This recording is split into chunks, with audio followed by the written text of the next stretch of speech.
Hello everyone. In this session, let us understand about a superscalar processor can also be treated as a dynamic pipeline system.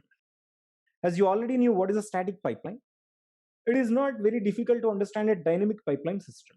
But let us understand static pipeline, the term static pipeline more precisely.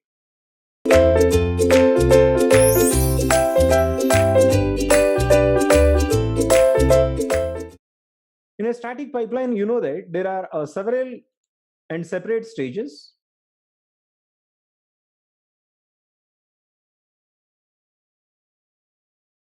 where each stage is linear. The operation of the each stage is linear. That is, let us say this is the fetch the instruction stage is connected to decode stage. Of course, there has to be a sequence of operation that are needed to be performed on an instruction. The first one is the fetch the instruction, after which it has to be passed to the decoding phase. Then operand will be fetched, and finally the execution is going to happen. This is always linear and this cannot be broken at all. But when it comes to a superscalar processors, things will not be the same as a static pipeline. We're going to use the technique of a dynamic pipeline in order to achieve more throughput. For that, let us understand what is superscalar. You already knew what is a vector processor.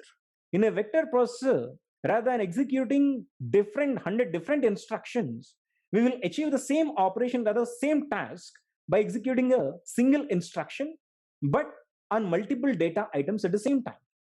But when it comes to the superscalar processors,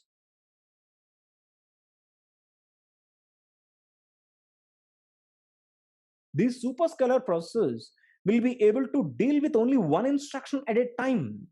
But we do have multiple functional units.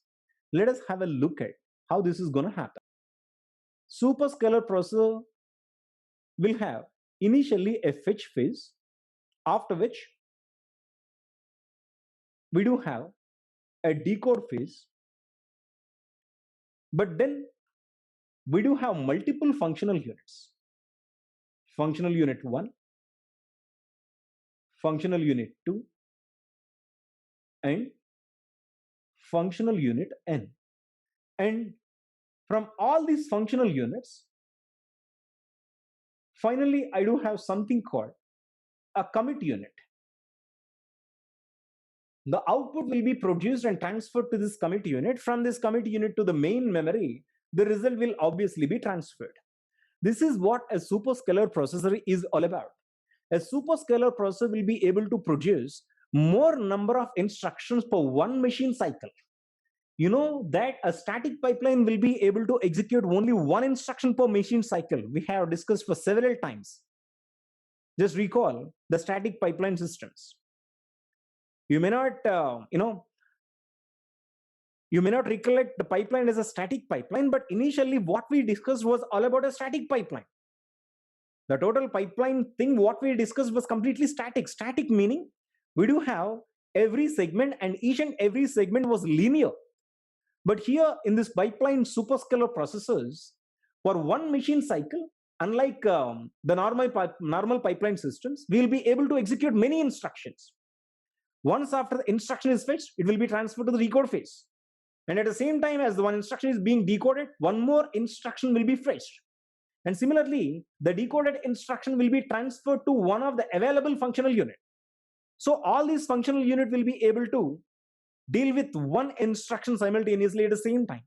So that when the pipeline, rather, superscalar processor is at the full fetch, at the full operational, stage, more instruction can be executed for one machine cycle.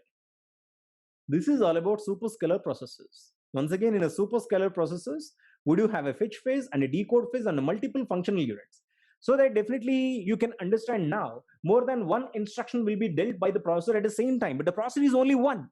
Processors are not in multiple. We do have only one processor, but in one processor, we do have several functional units. What is this functional unit? Functional is all about ALU. Finally, the operation that is going to be performed will be performed in the ALU itself, but not in any other stage of the pipeline.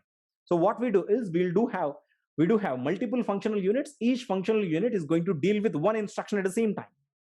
So here, more than one instruction can be executed for one machine cycle. Right after the instruction is decoded, we're going to find out the available functional unit, and the instruction will be transferred to that specific functional unit, after which this functional unit is going to process, and finally output will get transferred to this commit unit. When the commit unit is not free, we need to wait till the commit unit is going to get free. This is all about superscalar processors. Thank you.